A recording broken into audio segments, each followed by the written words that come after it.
주님께서 여러분과 함께 마르코가 전한 거룩한 복음입니다. 며칠 뒤에 예수님께서 가파르나움으로 들어가셨다. 그분께서 집에 계시다는 소문이 퍼지자 문 앞까지 빈자리가 없을 만큼 많은 사람이 모여들었다. 예수님께서는 그들에게 복음 말씀을 전하셨다. 그때 사람들이 어떤 중풍병자를 그분께 데리고 왔다. 그 병자는 4사람이 들것에 들고 있었는데 군중 때문에 그분께 가까이 데려갈 수가 없었다. 그래서 그분께서 계신 자리에 지붕을 벗기고 구멍을 내어 중풍병자가 누워있는 들것을 달아 내려보냈다. 예수님께서 그들의 믿음을 보시고 중풍병자에게 말씀하셨다. 얘야, 너는 죄를 용서받았다. 율법학자 몇 사람이 거기에 앉아 있다가 마음속으로 의아하게 생각하였다. 이 자가 어떻게 저런 말을 할 수 있단 말인가? 하느님을 모독하는군. 하느님 한 분 외에 누가 죄를 용서할 수 있단 말인가? 예수님께서는 곧바로 그들이 속으로 의아하게 생각하는 것을 당신 영으로 아시고 말씀하셨다. 너희는 어찌하여 마음속으로 의아하게 생각하느냐? 중풍병자에게 너는 죄를 용서받았다 하고 말하는 것과 일어나 내 들 것을 가지고 걸어가라 하고 말하는 것 가운데에서 어느 쪽이 더 쉬우냐? 이제 사람의 아들이 땅에서 죄를 용서하는 권한을 가지고 있음을 너희가 알게 해주겠다. 그러고 나서 중풍병자에게 말씀하셨다. 내가 너에게 말한다. 일어나 들 것을 들고 집으로 돌아가거라. 그러자 그는 곧 일어나 곧바로 들 것을 가지고 모든 사람이 보는 앞에서 밖으로 걸어 나갔다. 이에 모든 사람이 크게 놀라 하느님을 찬양하며 말하였다. 이런 일은 일찍이 본 적이 없다.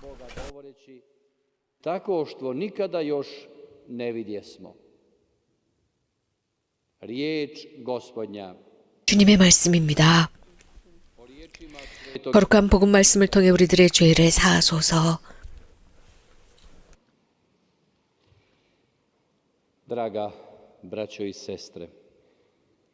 사랑하는 형제자매 여러분,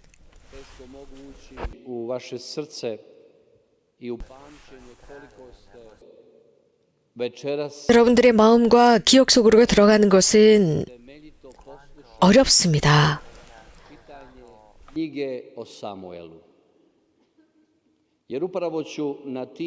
여러분들이 얼마나 집중해서 사무엘기 상관의 말씀을 들으셨는지 모르겠지만 오늘 우리가 들은 사무엘 예언자의 말씀은 이 말씀을 통해서 저는 오늘 이 강론과 묵상을 여러분들과 함께하고 여러분을 위한 강론을 하도록 하겠습니다.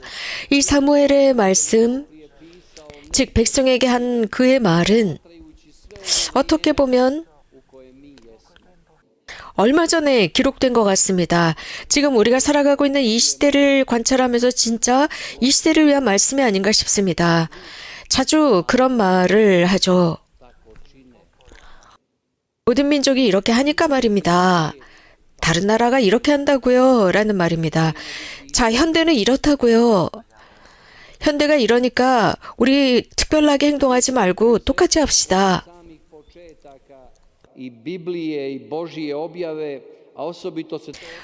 성경 초기에서 하나님께서 계시하시던 순간, 특히 예수님께서 세상에 오셨을 때 두 개의 핵심이 되는 개념이 부딪힙니다. 하느님의 생각과 하느님의 율법. 그래서 지상적인 생각과 하느님의 생각이 부딪힙니다. 그래서 예수님은 베드로에게 말씀하십니다. 베드로야, 내 생각은 이 세상의 생각이다. 위로부터 오는 생각이 아니다.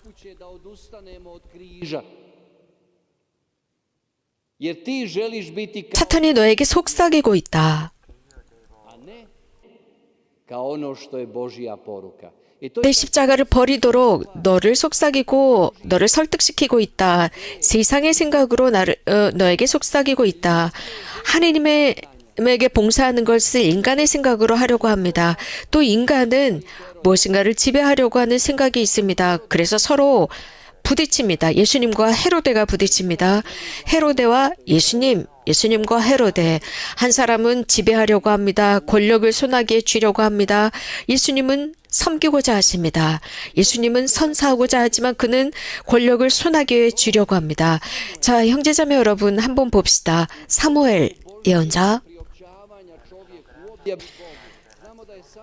하느님의 이 계시의 프로그램에 있어서 사무엘은 기도를 통해서 세상에 태어난 예언자입니다.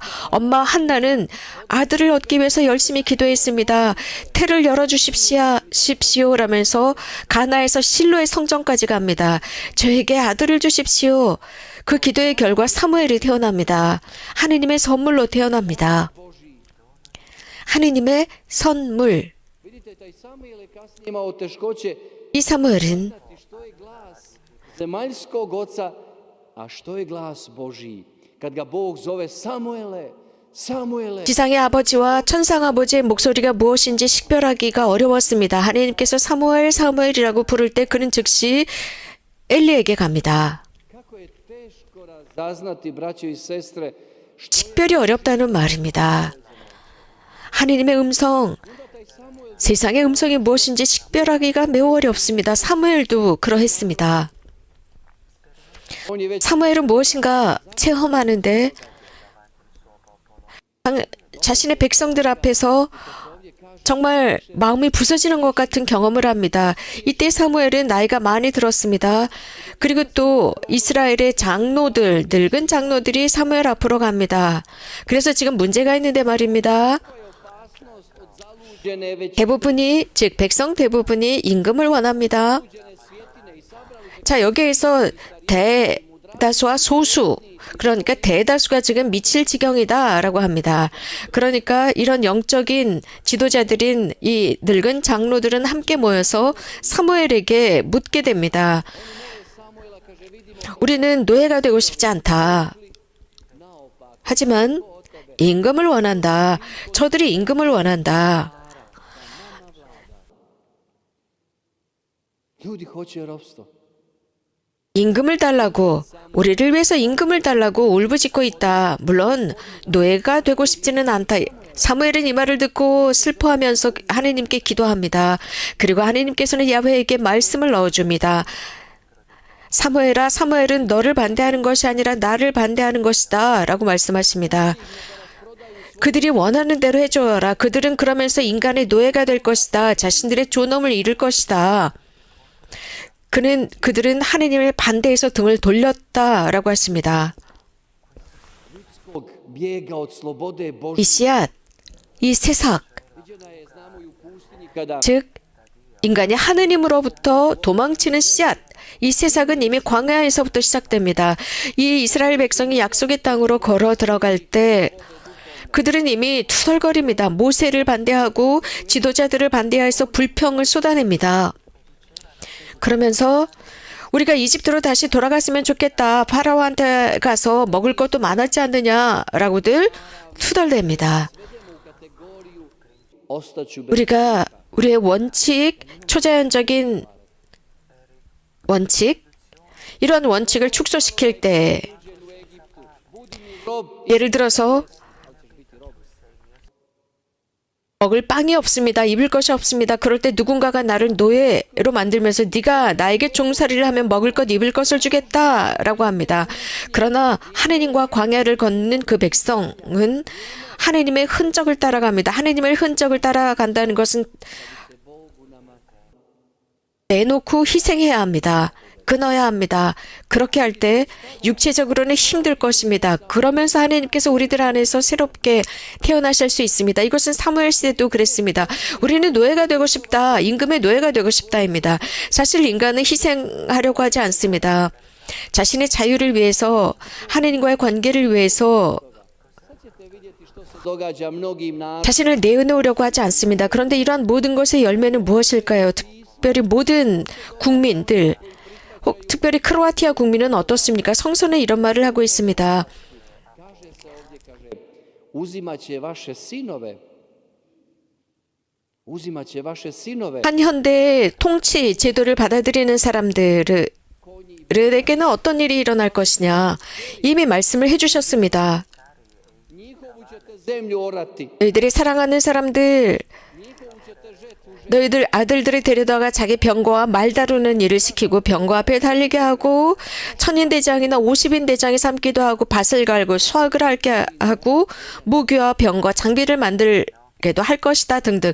결국 노예가 되는 것입니다. vrsti ne događa ovo prokletstvo i mnogim narodima i 자, 이러한 저주가 지금도 많은 나라 국민들에게 일어나지 않습니까? 우리 크로아티아 국민에게도 이런 일이 일어나지 하고 있는지 생각합니다.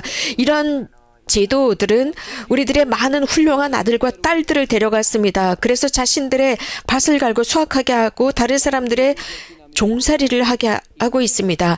다른 사람들을 위한 노동을 하게 만들었습니다. 그래서 밭과 포도원을 빼앗았습니다.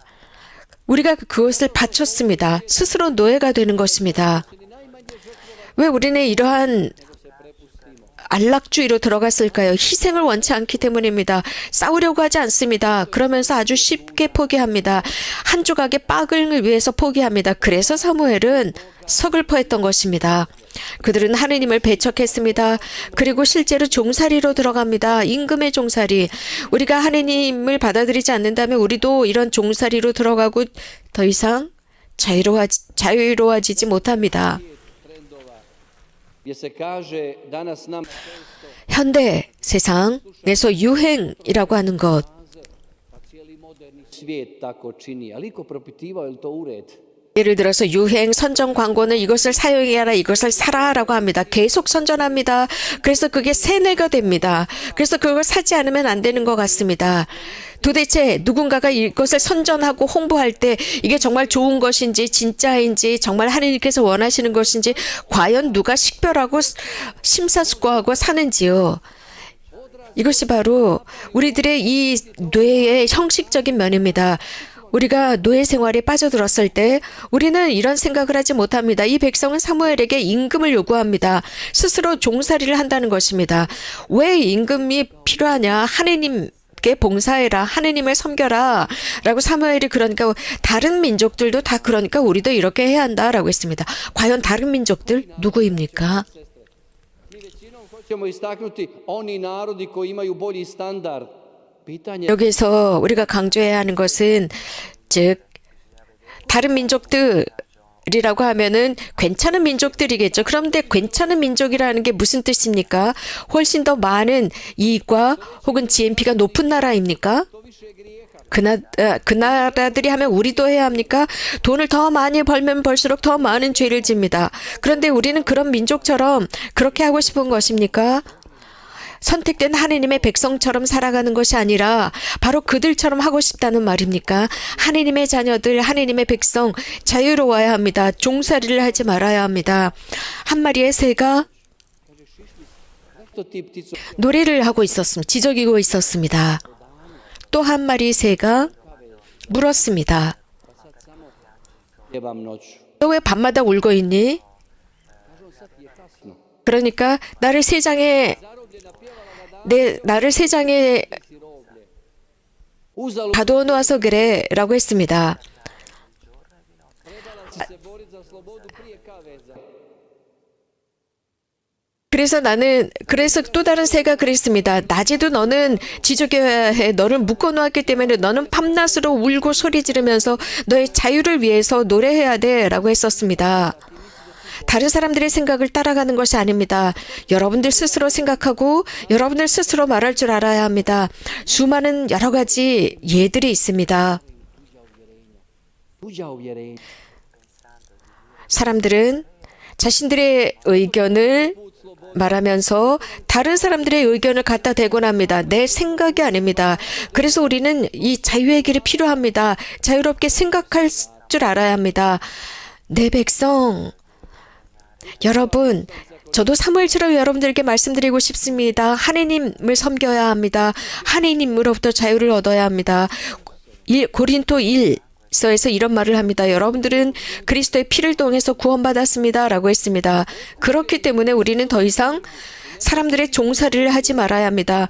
여러분들은 그리스도의 보혈을 통해서 구원받았기 때문에 더 이상 사람들의 노예가 되지 말아야 합니다. 모든 것은 허락되었지만 Osobito ključna riječ za naše vrijeme. Vidite ovu rečenicu. 종살이만은 아닙니다. 우리가 살아가고 있는 시대를 위한 열쇠는 다름 아닌 Zašto da moju slobodu 내 자유가 mi danas imamo na sceni? 왜 다른 사람의 생각에 의해서 좌우되어야 하느냐입니다. 우리는 지금 현대 하느님과 우리들의 생각과 싸우고 있습니다. 하느님의 음성을 우리는 따라야 하는데 우리는 그러지 않고 있습니다. 현대 우리는 하느님의 음성이 아니라 또 다른 어떤 Vidite sveta riječ Božja. 슈퍼 사고, 양심을 만들어내고 있습니다. 그러나 하느님의 말씀은 분명합니다. 너의 자유가 묶이지 않도록 해라입니다. 너의 자유가 다른 어떤 생각에 의해서 좌우되거나 판단되지 않게 해라. 그 척도가 무엇입니까? 이 세상의 척도입니다. 이 세상의 죄 많은 양심입니다. 이러한 세상의 생각과 세상의 척도가 우리들의 자유를 좌우하지 못하도록 해야 합니다. 이 세상의 생각과 사고와 양심과 척도는 자신들이 알아서 우리들을 조정합니다. 갈라디아서는 이렇게 말하고 있습니다. 다시 종살이를 하지 마십시오. 서로가 서로에게 사랑으로 서로를 섬기고 자애 속에서 섬기십시오라고 했습니다. 이유는 예수님께서 우리에게 자유를 주셨기 때문입니다. 우리에게 데모크라틱 민주주의 정부를 주신 것이 아니라 우리에게 자유를 선사하셨기 때문입니다. 자, 이 자유를 버리지 맙시다. 우리는 그렇게 된다면 악에 봉사하는 것이고 이런 권력가들에게 봉사하는 것입니다. 종살이를 하지 말아야 합니다. 예수님께서는 나는 너희에게 자유를 주기 위해서 왔다. 그 자유는 내가 십자가에서 얻은 것이다 라고 했습니다. 이것은 영적인 영성적인 주제입니다. 우리는 성서를 읽지 않습니다. 그래서 우리 시대에 하느님의 말씀이 어떻게 적용되는지 잘 모릅니다. 이것은 하나의 징표가 됩니다. Pa jedni od drugih samo govore 누군가가 다른 곳에서 한 말을 듣고 자기 말처럼 말합니다. 다른 사람들이 한 말, 똑같은 생각들을 앵무새처럼 반복합니다. 우리가 마음을 열지 않는다면 오늘 복음에서 지붕을 뜯어냈다라고 했습니다. 지붕을 뜯어내고 아픈 사람을 예수님께 모셔갔다라고 했습니다. 사실 논리적인 말은 아닙니다. 이렇게 지붕을 벗기고 구멍을 내는 것, 이것은 어떻게 보면 지혜롭지 못합니다. 그렇게 되면 비가 쏟아지거든요. 그런데 사람을 구원하는 모든 것은 지혜로운 것입니다. 지붕을 벗겨서 물이 들어간다. 그것은 다치 골치일 수 있습니다. 그러나 우리가 영혼을 구한다면 우리는 모든 것을 다치는 것이고 영혼을 구했을 때 그 뚫어진 구멍도 막을 수 있는 것입니다. 여러분들에게 간절히 청합니다. 형제자매 여러분, 이 세상의 논리와 생각을 버리십시오. 이것은 우리가 종살이하는 지름길입니다. 예수님, 하느님을 모시십시오. 하느님께서 여러분들을 자유로 이끌어 가십니다. 그분께서 여러분에게 영원한 생명을 주십니다. 예수님께서는 여러분에게 말씀하십니다. ne kaže zdrav si čovjek, uzmi svoju postelju, idi. Ne 너의 이부자리를 들고 가라라고 했습니다. 가라, 두려워하지 마라. Zato se braćo moja 들 것을 두고 가라, 두려워할 필요가 없다. 예수님만이 이렇게 말씀하실 수 있습니다. uistinu prestanemo više biti sluge. 우리는 이런 고통 속에서 사무엘과 함께 있습니다. 그래서 이제 더 이상 노예 생활, 종살이를 버려야 합니다. 우리들을 사랑하지 않는 그 사람들의 종살이를 하지 맙시다. 그들은 우리들을 착취하고 있습니다. 그들은 우리들을 통해서 이익을 얻고 착취를 하고 있는 것입니다. 일독서에서 들은 바와 같습니다. 하느님의 말씀, 이것은 하느님의 말씀입니다. 제가 첨부나 첨삭도 한 것 아닙니다. 여러분들 사무엘 기를 잘 읽으십시오. 성경을 읽으십시오. 하느님의 말씀을 읽으십시오. 여기에 바로 우리 각자를 위한 원칙적인 메시지가 있습니다. 아멘.